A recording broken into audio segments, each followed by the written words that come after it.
हाय, good morning. तर आज आहे नवरात्रीची 7वी माळ. सकाळी उठून बघितलं तर आजही पाऊस चालू होता. जो रात्री पाऊस चालू झाला तो सकाळपर्यंत चालूच होता.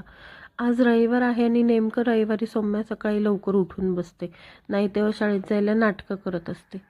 तिने बघितलं आज खूप कामं होती. आम्ही दोघंही कामाच्या गडबडीमध्ये होतो. त्यामुळे तिनेसुद्धा लगेच हातामधून मॉप घेतला आणि बाहेरची फरशी पुसण्यासाठी हेल्प करत होती मला. ते झालं. त्यानंतर मी बेडशीट वगैरे चेंज केलं, उशांच्या खोळी वगैरे बदलल्या, कारण रविवारी तर हा वेळ मिळतो. त्यामुळे मी शक्यतो रविवारी सगळं असं एक्स्ट्राची कामं करून घेते. बेडशीट वगैरे चेंज करून घेतलं. बरेच दिवसापासून फॅन आमचा साफ नव्हता, त्यामुळे तो फॅन वगैरे सुद्धा स्वच्छ करून घेतला.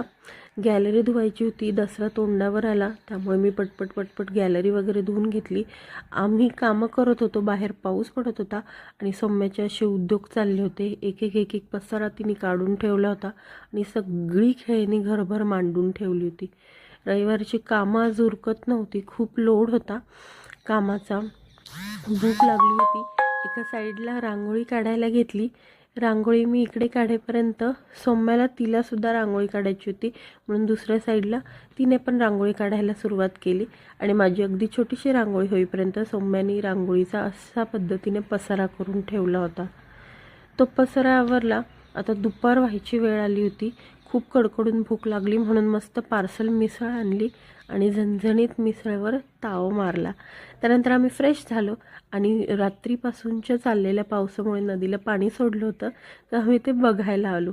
इथे सगळीकडे दोन्ही साईडनी बघ्यांची गर्दी झाली होती. बरेच लोक व्हिडिओ शूट वगैरे करत होते, फोटो वगैरे काढत होते. भरपूर पाणी आलं होतं, खूप गार एकदम थंड हवा सुटली होती आणि सौम्या ती हवा आणि ते पाणी वगैरे खूप एन्जॉय करत होती. सौम्याला बिलकुल इथून जायची इच्छा नव्हती. तिला पाण्यामध्ये उतरायचं होतं. तिला असं वाटत होतं की खाली जाऊन आता आपण स्विमिंगच करावं की काय. मग आम्ही निघालो. आज 7वी माळ आहे, तर आजपासून कन्यापूजन चालू होतं. मी माझ्या दुसऱ्या मामेसासूच्या घरी आले होते. तिथे सौम्याचा पहिला नंबर लावला सौम्याने कन्यापूजनसाठी. तिचं पहिलंच कन्यापूजन होतं 7व्या माळीचं या वर्षीचं. ते झालं. त्यानंतर आम्ही आरती घेतली. संबळ वगैरे वाजून छान आरती वगैरे झाली आमची. सौम्याने शूट केलेलं आहे, तिला हे खूप आवडलं संबळ वाजवणं. त्यानंतर आम्ही आलो घरी. घरी आल्यानंतर सौम्याच्या आज तिचे पप्पा अभ्यास घेत होते, त्यामुळे स्ट्रिक्टली छान अभ्यास करून घेतला तिने. अजिबात नाटकं केली नाही. आणि ते अभ्यास वगैरे करून झाल्यानंतर दोघंही गेले झोपायला. आज सौम्याचं जे होतं ते काम होतं. तिला शाळेमध्ये उद्या फंक्शन आहे, त्यामुळे मुकुट